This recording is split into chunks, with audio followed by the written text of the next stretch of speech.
Thank you for watching New Michigan Online, where we spotlight Michigan entrepreneurs. Today's guest is Stephanie Welch-Lewis of Beautiful Designs by Stephanie. I'm your host, Keisha Young. Welcome, Stephanie. How are you today? Good. Thank you for having me today. Nice to meet you. Beautiful Designs by Stephanie. I understand it's an interior decorating business and you specialize in window treatment? Yes, that's right, correct. Can you tell us a little bit more about Beautiful Designs by Stephanie? Well, Beautiful Designs by Stephanie, as you mentioned, is an interior design company that specializes in windows. I've been in business approximately over 20 years now.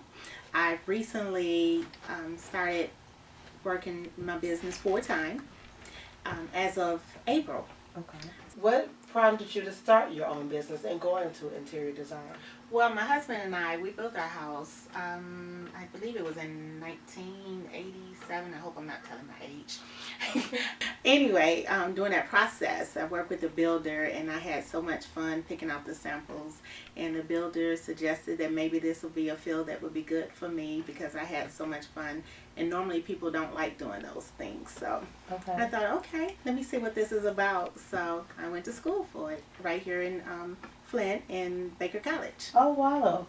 So now initially you didn't start off with that. That just kind of came while you were in the middle of your career. It just kind of was something that just worked out for you. It was a more of a hobby, I guess I should say. Well, no, it wasn't even a hobby. Really? I had just completed for word processing. I just finished a degree for word processing and just so happened to, I guess you would say, stumble into the field once we were doing our house. I just had so much fun and thought, wow. I had a late interior designer come over, and at the time I had no clue what things cost. So I was thinking, oh, I'm going to spend $300 for my windows, and I thought, oh, I have a major big budget I'm working with.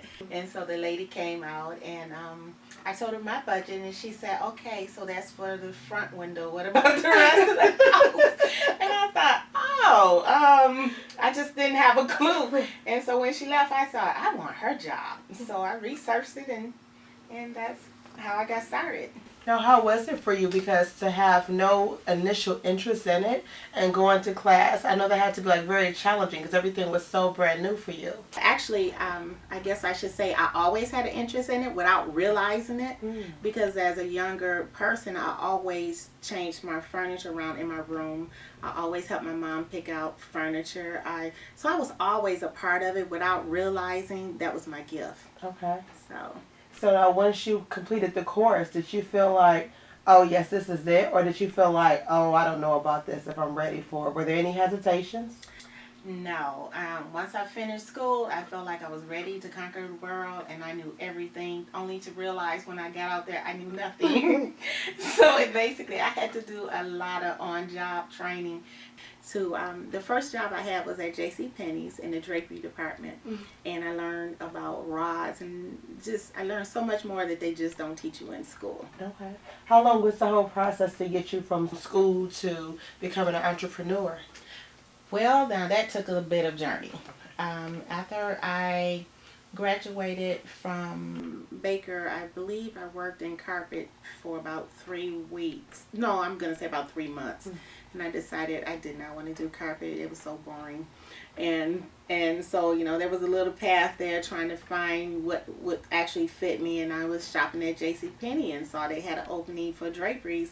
And so after that, I worked there probably about 2 years and decided I'm ready to do this on my own. Okay. And just because what made you specialize in the blinds was just from the experience at JCPenney. That's what I knew the most about. It wasn't going to be carpet. There you go. And it worked for you very well. Yes. How did you go about as an entrepreneur building a database? Because you had no prior, so how did you build up your business? Well, when I was at JCPenney, it was an in the store process. So I didn't have the experience of going into homes. So there was an opening. I looked in the Flint Journal one day, and there was an opening for in-home position, and I took it and I learned from that person, and then I went on my own. So I forgot that step. Okay, yeah. I can imagine there's a lot of steps to get from here to there. Yes. Do you feel like in the process that you missed anything? Do you think that you did everything you know, in a fashion that it should have been done? Or do you feel like you waited too long or missed anything? No, actually, with this second time around that I'm doing it full time, I'm actually starting from the beginning as if I'm starting new. Mm-hmm. And it's a learning curve. Okay. It's a learning curve, but I've learned so much trial and error. Okay. So. Do you feel like the community and living here in Flint, this been a good base for you as far as business and support? Yes. I'm a very open person, people person, and I love meeting people, and I'm not shy. So when I meet people and I hand them my card, let them know what I do. Word of mouth has been great. I spent unnecessary money in advertisement just to receive nothing from it. So word of mouth has really helped me a lot, and family and friends have been wonderful. Actually, when I first started my business, I didn't think I had the funding for the project, and my mom was the first person to say, okay, how much is a book going to cost? So she was the first person. I was telling my friend about my mom was going to buy this book. I was so excited. My mom's going to buy me a book, and I said, but that's not going to be enough. I have to do. She said, well, what else you need? And I said, well, I need invoices. And she said, well, how much you think you need? And I told her. She said, okay, put me down for that. I was like, are you serious? Oh. So people believed in me. Okay. And so that helped a lot. I can imagine. That's awesome. Yeah, that helps a lot. What tools do you feel like were the best tools in propelling you as an entrepreneur to make your dreams become a reality? First of all, you have to have I shouldn't say a background in sales, but you have to have, you can show the best whatever it is, but if you can't sell it, then there's no need of having a business. So I have to come up with the vision and to basically help you to decide this is your business, your vision too. And so I think that's one of the things that, but I don't know if it can be taught or if it's something that comes natural. Okay. Do you think more of it relies on faith or luck or education or just common sense? Is there anything that you think, or was it like a mixing bowl mixture. Okay. But faith, you said right on my website, my thing is, I had the faith the size of mustard seed. And faith without works is dead. So I would say that's probably the number one thing. So many people have dreams, but they don't step out on them or try. So what would you say to someone who is thinking like you, that they want to do something, but you know, they have the faith, but they are not sure they have the resources available? What would you say to a fellow person trying to become another entrepreneur? Well, first, I think you have to research. Get your research together and do like I did. Tell your friends and family. You might be amazed. Somebody say, okay, I believe in you enough. You know, then again, they may not. If that's the case, then you might need to, I hope that your finances are in order, that you can maybe get a business loan or I guess that's it. Was there ever a time when you doubted yourself, where you thought, I'm going to try this, and if it doesn't work, I'm just going to go back to your initial? I'm thinking, I said, that probably would have been a good plan, but I didn't have that in place. I just thought, this is what I'm going to do, and I did it. I just jumped out there and just believed I could do it. Okay. I didn't come up with a backup plan. Hopefully I won't need one. Obviously you don't, because 20 years you seem to be doing very well. Right now you mentioned that you have you have a website. Yes, I do. Do you also have a store location? No, I don't. I work out of my home. Okay. And I started in a small little corner in my basement, and it gradually got bigger and bigger over the years. Pretty much I have the whole basement and part of the garage. Now, is that the goal? Do you see yourself eventually moving to that place where you think you want your own location, or would you like to be inside of just a JCPenney and have them to sell your product? What is your goals? I think my goal would be to have a storefront in the future. But right now, I like my overhead is low. That way I can keep my prices competitive. And I'm able to close more deals because of my prices are more competitive, because I don't have the overhead that the major stores have. What was the first thing that made you think, like the first sign that, oh, this is going to work? Was it a major sale? Was it a compliment from a fellow business person? What was the first thing that really made you feel complete, like this is it? This is going to do well? I bought I think it was a blazer. Mm-hmm. I think it was year 2005, maybe 2003. And so my husband was complaining that my samples was always in the car. So I decided I'm going to go out and buy me a blazer. And so that year I realized I have to make these payments. So that year I knew I was going to make it because I had to make those payments. So I think realistically that was it. Okay. You mentioned earlier that you decided to go into it full time. Mm-hmm. What was it that made you decide that you wanted to go into this full time? And I did not like my job. Mm. I did not, even on Sundays, I couldn't sleep because I was thinking about going to work. Even I wasn't getting gratification even from the checks. Mm. So when you don't get happy for getting paid, then it's time to go. But at the same point, I would leave that job and have an appointment in a carpool. I worked in the Lake Orion area. And I would go into a McDonald's, get dressed, come out, get my hair and makeup and everything, get dressed, go to a client's house, and I could be just as tired as I want to, but once I got to that client house, it was just like I was refreshed. And so I realized this is my gift, this is my passion. And it was like I wasn't tired and I haven't worked 8, 9 hours. Mm-hmm. So that's when I realized this is what I want to do. Now, how long did you do that with trying to juggle both? Because that's a lot. 2.5 years. Wow. 2.5 years. Okay. But it seems like that was actually good because that propelled you. It really did. Yeah. It really did. Okay. And it gave me a better, I guess I should say, more structure as far as my time, to realize how much time I was giving that place versus how much time I was giving my own business. Mm-hmm. And I realized that I need to put that time into my business. Now, since you've been able to do that and take that time and put it into your business, what are some of the benefits that you're seeing now that you didn't see before? Well, during that time, I can only work with one client. Now I'm able to work with 7. So that helps quite a bit. Yeah, exactly. What was one of the things that you feel was a major challenge for you to overcome? Believe it or not, my weakest point of my business is paperwork. Mm-hmm. As far as profits to really the bottom lines. I don't like to I'm pretty bad on depositing checks. I pay the people. I make sure I pay them on time. But the actual how much the profit margin, I was really bad on that. Oh, okay. And budgets. Okay. As far as I see things that I want and I just, I'll get that. And I have a friend that's in the accounting background. She keeps me accountable too. She's like, Stephanie, is that in the budget? I say, sure, I saw it. I can pay for that. She's like, but is that in your marketing budget? And I was like, huh? So I'm learning still. Yeah, it's always a process.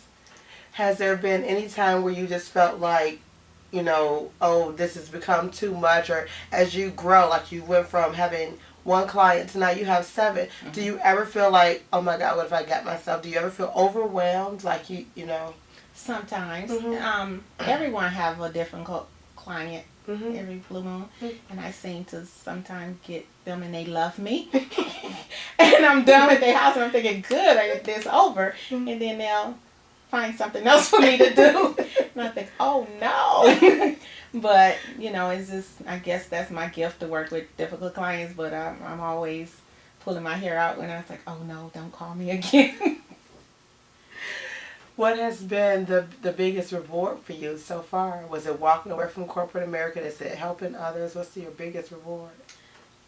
I love to see something from the concept to the actual finished project, mm-hmm. And the client is happy, everyone is happy, and that's, to me, it just gives me a great sense of accomplishment that I did this. Here this is on a piece of paper that I just drew up, and there it is now. So. Mm-hmm. What's so special about your designs versus other companies? Well, I'm glad you asked that. I have more selections of fabric choices than anyone else in this area. Most people don't know that because they don't know about me. But what I do is I go to different conventions and seminars and trade shows, and I'm able to, if I see a fabric company that I like, I'm able to carry that, versus if you go to a major place like JCPenney, they're only allowed to have so many or a certain brand. So my selection is so much. I have a very big variety of selection, and I get compliments often about my selections. Now, with your selections, everything that someone chooses is personally hand done by you. It has to be finished. And well, I don't make them. Okay. No, I work with workrooms. Okay. I have 4 local workrooms that I work with that does just draperies. They don't sew for anyone else. Well, I shouldn't say anyone. They sew for other designers in the area. I also have 2 upholsterers, and I have 2 professional installers that work with me. Okay. What is your goal for the next 5 years to have?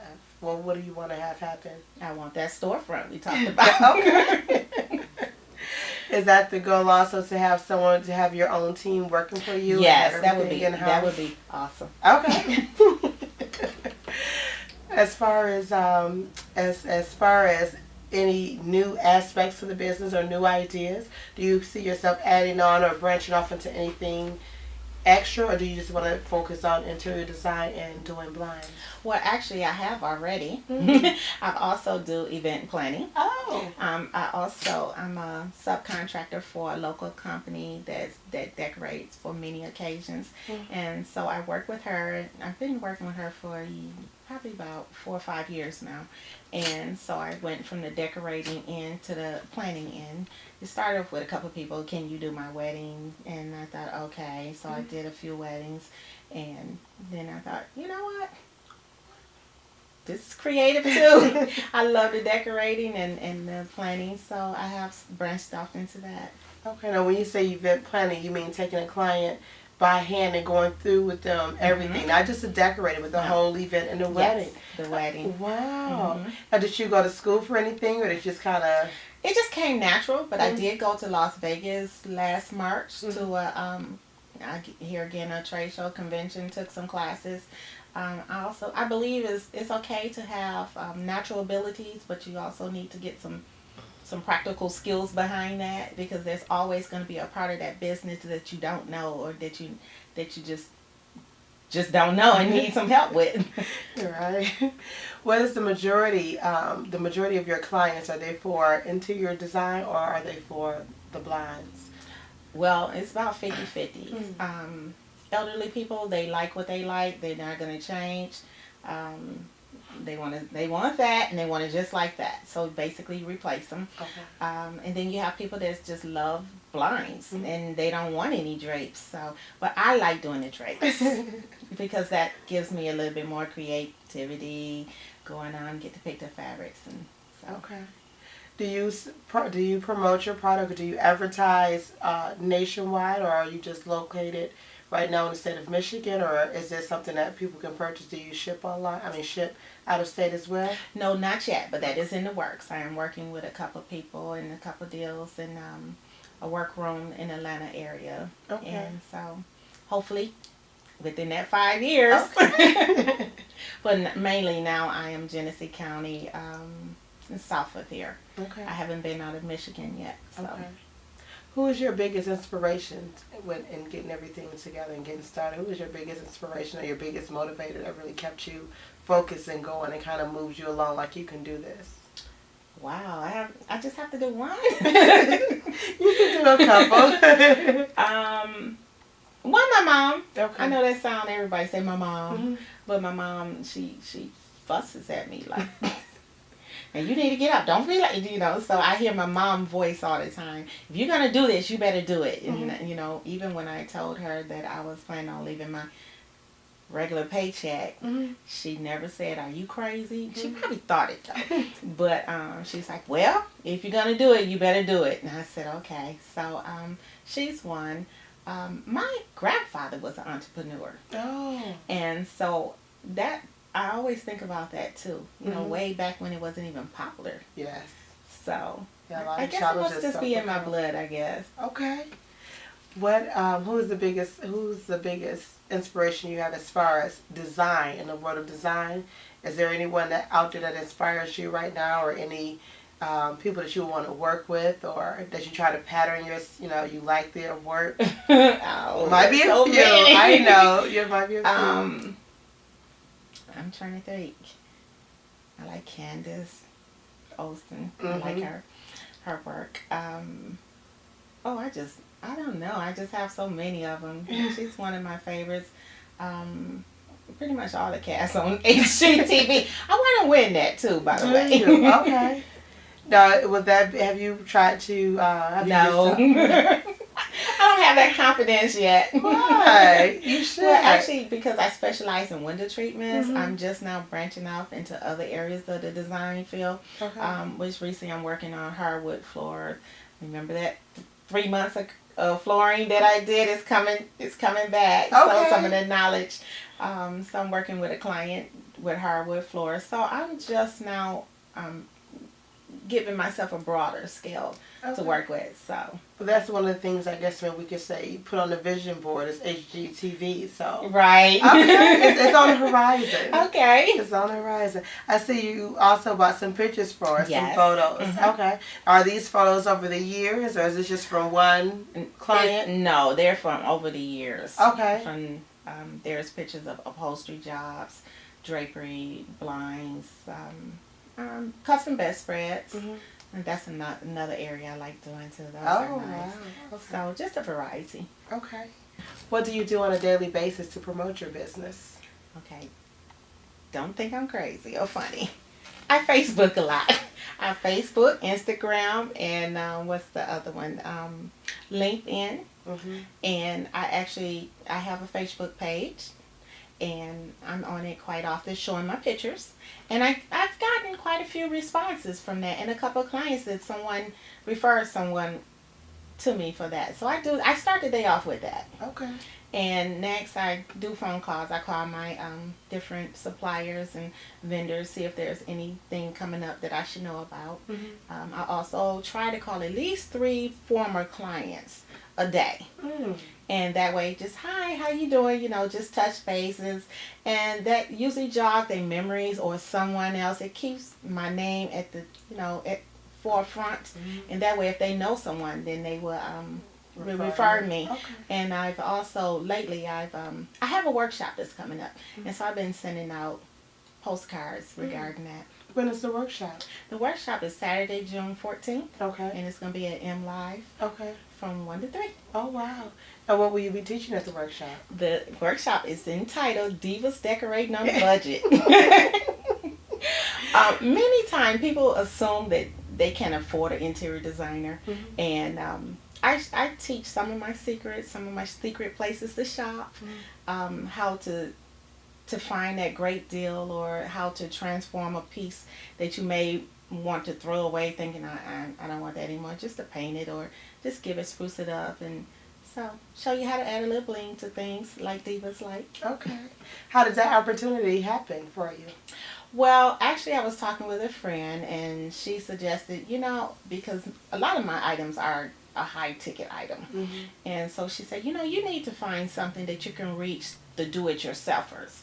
And she said, maybe you should have a workshop. And I'm thinking, no, that's not me. I never done one before, but then I thought about it a couple of days, and I thought, I can do that. I have enough knowledge, and I'm the type of person, I like to keep all my stuff to myself, all my secret of the trade. And I thought, well, people would probably love to know some of this information, so I put it at a decent price, $25. It's for 2 hours, and I'm serving refreshments, and I'm getting a good response. Oh, now this is totally on your own, or are you partnered with someone? On my own. Oh, that's stepping nice. out there. Courageous, yes, very courageous Thank of you. When you initially came up with the idea, like, okay, I want to get involved in interior decorating, did you really feel that there was a market for that here, or were you just gonna create your own path? You know what? Until I had the experience with the builder, I knew nothing about interior designer. I didn't even know there was even a career called interior design. I was nurse, teacher, just the typical things, and so no, there was not No. But you definitely, now that you're in it, you do see where you can continue to grow and continue to make a career and do well. Yes. Okay. When I first started, it was the housing market. It was a lot of new homes, and now, of course, the market has slowed down quite a bit as far as the new home, but people are putting that money back into their existing homes, and so now they're remodeling and redoing. So there's still a market there, just a little differently. Now, during the time that we were in the recession, were you still doing both, or were you only doing your own business at that time? At that time, I was working at Lazy Boy. I was the interior designer at that place. So Okay. I was selling the furniture. So that the recession, it didn't really hinder you too much, you don't feel? Well, as far as my business, it did. Okay. But I still was working in the interior design field. Okay. During that same time, I was also working at my other job. So I was kind of doing a little bit of both. What opportunity would you like to have presented to you that you think will be really beneficial and then taking your business to the next level? Well, I think probably for people to know more about me, to know that I exist. Exposure. Okay. Exposure is probably going to be the key. Okay. So. Okay. So what are you doing to gain this exposure? Well, recently I joined the Flint Chamber of Commerce, and I've been going to some of their networking events, and that have been helping me, and a couple of other groups have invited me to come in to, well, of course, like the BNIs. I haven't joined yet, but a couple of wanted me to visit, so. Okay. How do you manage to not only be an entrepreneur, but to be a wife and a mother and to balance a home? Well, now my kids are grown and out, so I shouldn't say out, but they're gone. But when they were younger, basically I set a time schedule, and I did my business around the time that they were in school. And I knew what time I had to pick them up from school, so that time was blocked off. And then I would take another appointment like 6 o'clock. But at the same time, my kids, they helped with my samples.